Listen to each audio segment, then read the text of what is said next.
You ever have one of those days where you step out of your moving truck, sweat sticking to your neck, and you just know, absolutely know, someone's about to try you? Because that was me, first hour, first minute on Desert Bloom Drive. I mean, my boxes were barely out of the truck before the local welcome committee showed up.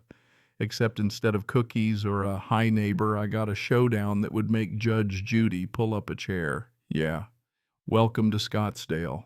15 years in the Air Force, you'd think I'd be ready for anything, right? I'd seen more sunrises through barbed wire than most folks see through their kitchen windows, learned to read people fast, kept my head when others lost theirs. But nothing. Not a single deployment prepared me for Geraldine Pruitt. HOA president, neighborhood historian, self-appointed guardian of the suburban gates. I spotted her coming before my boots even hit the curb.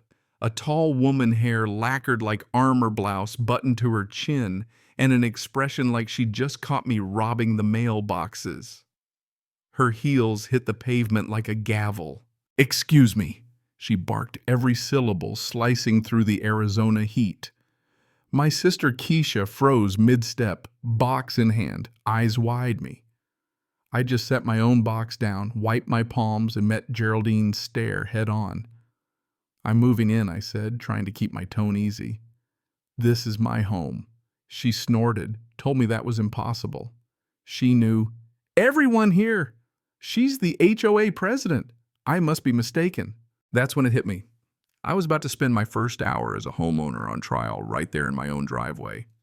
Keisha started to chime in, voice all attitude, "Is there a problem?" But Geraldine just steamrolled right over her.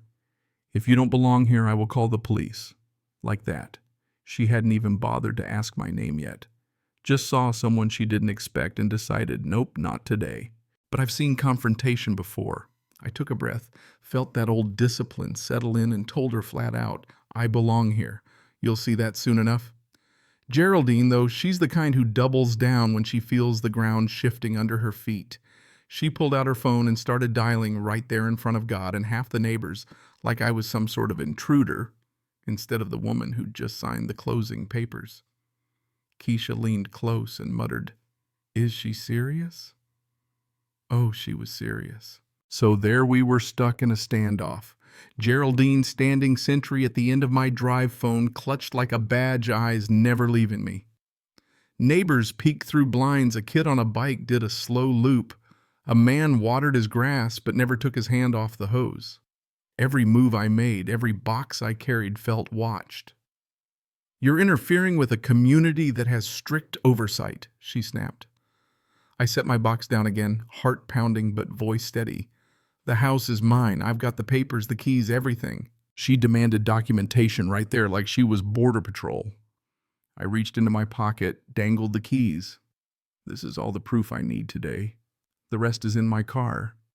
"But you're not law enforcement." The silence that followed was loud, broken only by sprinklers down the block. Geraldine's face flushed, but she held her ground.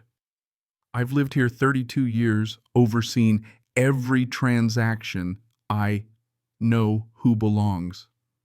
This is irregular." She was talking more to the audience now than to me, making sure everyone heard how irregular I was. But nothing, not her lecture, not the stares, not even Keisha's mounting frustration could rattle what I'd earned. "Mrs. Pruitt," I finally said, making it clear I'd caught her name, "I'm not here to disrupt your little kingdom. I worked for this. I earned it. This is my house now." But Geraldine just smirked, eyes flicking to the street, already rehearsing her story for when the police arrived. And arrive, they did, sirens slicing through the sun, red and blue lights bouncing off the stucco. Geraldine straightened her blouse, practically giddy neighbors spilling onto lawns and porches for the show. I leaned against my truck keys in hand, boots planted. Keisha was pacing, ready to throw down, but I told her, "Don't step in unless I ask." I could feel my pulse in my ears, but I wasn't going to fold no way. The officers took their time, one tall, one shorter, with gray at his temples, watching the scene unfold like they'd seen 100 times before. Geraldine made a beeline for them. "Thank goodness you came quickly. We have a serious problem." She pointed at me like she was calling out a trespasser. Spun her story about how I just showed up boxes and all with no right to be here. I saw the taller officer's eyes flick to me waiting. So I stepped up, voice clear. What's going on is simple. I bought this house. My name is on the deed. Keys in my pocket, documents in my SUV moving truck out front. That's it, Geraldine sputtered. That's her story, but she can't prove it. She's trespassing. But I was ready. I let the silence stretch just a beat longer, then reached into my wallet and pulled out my military ID, holding it steady in the sunlight. The officer took it, looked it over, read the name, Alyssa Trenholm, Technical Sergeant, United States Air Force, 15 years. His face softened. This is valid, he said, handing it back. That moment, Geraldine's confidence just shattered. She opened her mouth, then closed it, searching for some way to spin things back in her favor. Keisha couldn't help herself. Guess that wasn't the answer you wanted. Huh? The shorter officer turned to Geraldine. Do you have any evidence this homeowner doesn't belong here? Any record that contradicts her claim? All Geraldine had was bluster. The officer shut it down, simple as that. Unless you have hard evidence of a crime, we're done here. Some neighbors turned away embarrassed. Others watched to see if Geraldine would somehow get the last word. She tried. Oh, she tried. Started lecturing about protocols, standards, the character of the community. Just because someone flashes an ID doesn't mean they belong here. But her words fell flat. A teenager with his phone out piped up from across the street. Looks like she just made a fool of herself. Laughter broke the tension just enough for folks to breathe again. That's when I stepped up. Voice steady words meant for everyone. You called the police on me like I was a criminal. For what? Because I didn't fit the picture in your head. Geraldine stiffened but had no answer. The officers offered to file a report. I shook my head. Not today. I just want to move into my home without being treated like a trespasser. Neighbors started to thaw. A young man with glasses stepped up, introduced himself as Justin said, "Welcome to the neighborhood." That's not how everyone feels here. A young couple with a toddler chimed in they'd been targeted by Geraldine too. But the older folks stayed quiet, arms crossed, not ready to pick a side. Geraldine kept harping on standards, muttering about how letting one exception slide would ruin everything. That's when I called her out plain and direct. Character is how you treat people when you think no one's watching. What you showed today wasn't character, it was prejudice. Even the older couple in the lawn chairs shifted. Keisha jumped in. She called the cops like you were breaking and entering. That was humiliation on purpose. The crowd went quiet. Geraldine's grip on the block, all those years of control, started to crack. When the police finally rolled away, Geraldine lingered, desperate for someone, anyone, to back her up. She found none. Neighbors looked at their shoes, at the sky, anywhere but at her. For a long minute, I stood there scanning faces. I don't expect everyone to welcome me with open arms, but I expect basic respect. I've served 15 years. I want one thing: to live in my own house without being treated like an intruder.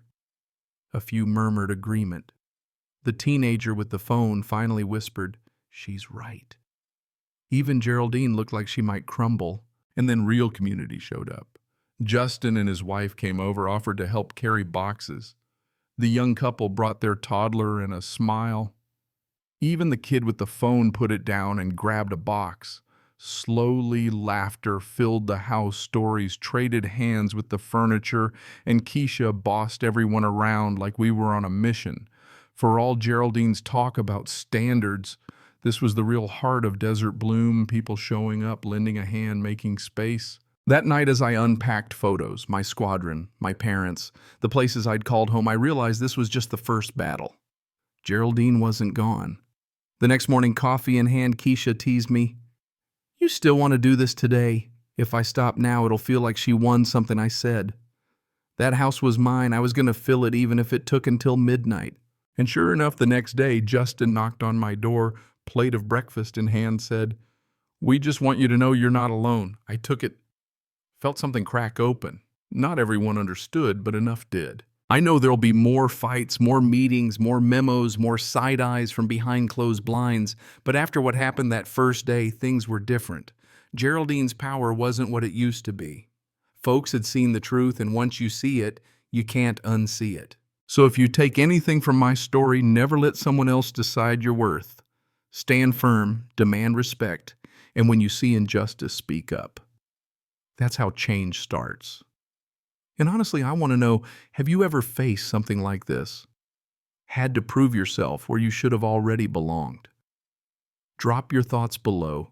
Share your stories because we can't fix what we stay quiet about. And if you believe stories like this matter, share them so maybe the next new neighbor gets a better welcome than I did. Tomorrow I'll still be here, unmoved, home,